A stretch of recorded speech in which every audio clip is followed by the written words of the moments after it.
When you divide the land by lot as an inheritance, you must set aside a donation to the Lord, a holy portion of the land, 8 1/3 miles long and 6 2/3 miles wide. This entire tract of land will be holy. In this area there will be a square section for the sanctuary, 875 by 875 feet, with 87.5 feet of open space all around it.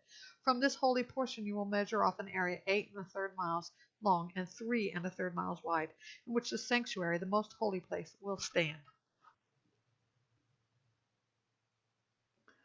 It will be a holy area of the land, to be used by the priests who minister in the sanctuary, who draw near to serve the Lord.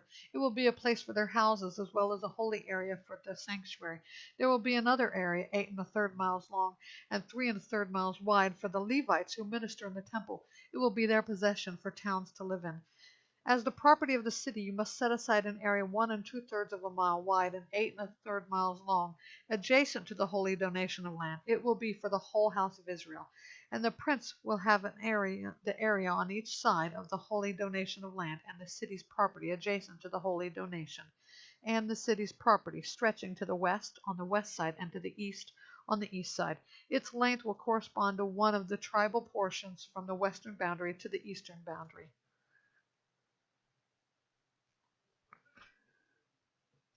This will be his land as a possession in Israel. My princes will no longer oppress my people, but give the rest of the land to the house of Israel according to their tribes.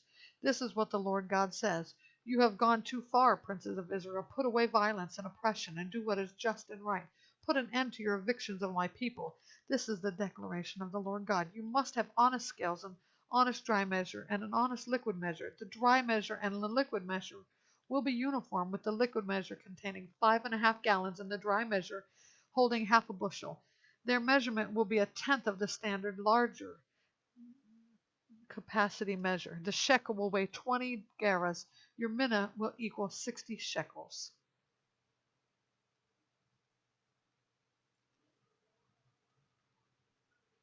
This is the contribution you are to offer: 3 quarts from 5 bushels of wheat, and 3 quarts from 5 bushels of barley. The quota of oil in liquid measures will be 1% of every core. The core equals 10 liquid measures, or 1 standard larger capacity measure, since 10 liquid measures equal 1 standard larger capacity measure. And the quota from the flock is 1 animal out of every 200 from the well-watered pastures of Israel. These are for the grain offerings, burnt offerings, and fellowship offerings, to make atonement for the people. This is the declaration of the Lord God. All the people of the land must take part in this contribution for the Prince of Israel.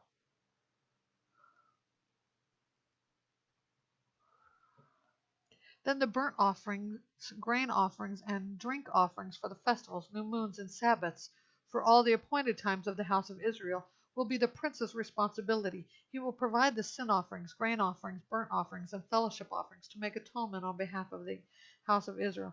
This is what the Lord God says: in the first month, on the first day of the month, you are to take a young, unblemished bull and purify the sanctuary. The priest must take some of the blood from the sin offering and apply it to the temple doorposts, the 4 corners of the altar's ledge, and the doorposts of the gate on the inner court. You must do the same thing on the 7th day of the month for everyone who sins unintentionally through ignorance. In this way you will make atonement for the temple. In the first month, on the 14th day of the month, you are to celebrate the Passover, a festival of 7 days during which unleavened bread will be eaten. On that day the prince will provide a bull as a sin offering on behalf of himself and all the people of the land. During the 7 days of the festival he will provide 7 bulls and 7 rams without blemish as a burnt offering to the Lord on each of the 7 days, along with a male goat each day for a sin offering. He will also provide a grain offering of half a bushel per bull and half a bushel per ram, along with a gallon of oil for every half bushel. At the festival that begins on the 15th day of the 7th month, he will provide the same things for 7 days, the same sin offerings, burnt offerings, grain offerings, and oil.